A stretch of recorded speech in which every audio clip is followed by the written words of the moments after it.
এবার আমি ডেটা ট্যাবের অত্যন্ত গুরুত্বপূর্ণ একটি কমান্ড শর্ট এবং ফিল্টার নিয়ে আলোচনা করব। দেখুন আমি এখানে কিছু ইনফরমেশন রেখেছি, ডাটা রেখেছি। তো আমি এই ডাটাগুলো যদি শর্ট করতে চাই, লাইক আমার এখানে নেমে যে নামগুলো আছে, যারা আমি অ্যালফাবেটলি যদি এগুলোকে শর্ট করতে চাই, তাহলে আমি কার্সর এখানে রেখে আমি চলে যাব শর্টে, এবং এখানে শর্ট বাই ফিল্ডে এখানে নেম আছে, আমি নেম সিলেক্ট করে দিলাম, এবং value order A to Z, অর্থাৎ প্রথমে ABC এভাবে যেন শর্ট হয়, তাহলে ওকে দিলে আমাদের যারা এ নামে যারা আছে তারা প্রথম, তারপরে বি, এভাবে পর্যায়ক্রমে অ্যালফাবেটলি A to Z শর্ট হয়েছে। ঠিক আমরা ইচ্ছা করলে অ্যাডভান্স শর্টিং করতে পারি। যেমন ধরুন এখানে পজিশন আছে, বিভিন্ন ম্যানেজার আছে, ক্লার্ক আছে। আমরা যদি চাই যে সব ম্যানেজার এক জায়গায় থাকবে, অফিসারদের ডাটা এক জায়গায় থাকবে, এবং যাদের স্যালারি বেশি তাদের বেশি থেকে পর্যায়ক্রমে যাদের কম সেভাবে শর্টিং হবে, সেটিও আমরা করতে পারি। তাহলে সেটি করতে হলে আমরা এভাবে সিলেক্ট করব, অথবা কার্সর এখানে রাখবো, রেখে আমরা চলে যাব শর্টে।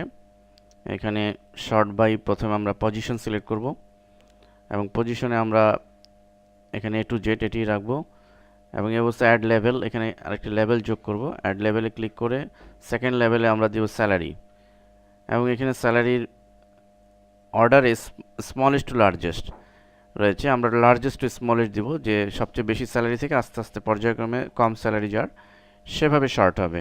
দেন ওকে বাটনে ক্লিক। ফলে আমরা লক্ষ্য করছি, দেখুন এখানে সব অ্যাকাউন্টেন্টদের ডাটা এক জায়গায়, ক্লার্কদের ডাটা এক জায়গায়, ম্যানেজারদের ডাটা সব এক জায়গায় রয়েছে।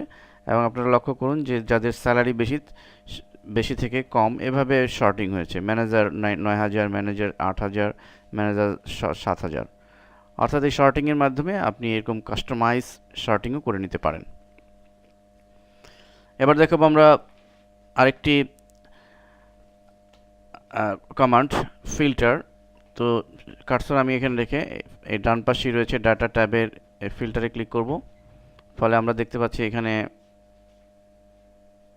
পয়েন্টের মতো উইন্ডো এসছে। আমরা ধরুন পজিশনে যদি ক্লিক করি, আমরা পজিশনে ক্লিক করে,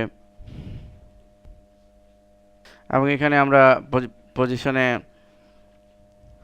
এই উইন্ডোতে ক্লিক করে আমরা যদি শুধুমাত্র ম্যানেজার সিলেক্ট করে দিই, বাকিগুলো আমরা চেকবক্স উঠিয়ে দিই এবং ওকে দিই, তাহলে শুধুমাত্র ম্যানেজারদের হাজার হাজার ডাটা থেকে নির্দিষ্ট কোনো ডাটাকে সে ফিল্টার করবে, শুধু ম্যানেজারদের ডাটা আমাদেরকে প্রদর্শন করাচ্ছে।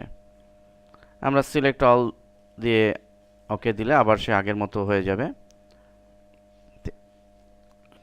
এভাবে আমরা ফিল্টার কমান্ডের মাধ্যমে আমাদের ইনফরমেশনকে, ডাটাকে আমরা কোয়ারি করতে পারি, আমরা বিভিন্ন ওয়েতে ডাটাকে দেখতে পারি, শর্টিং করতে পারি।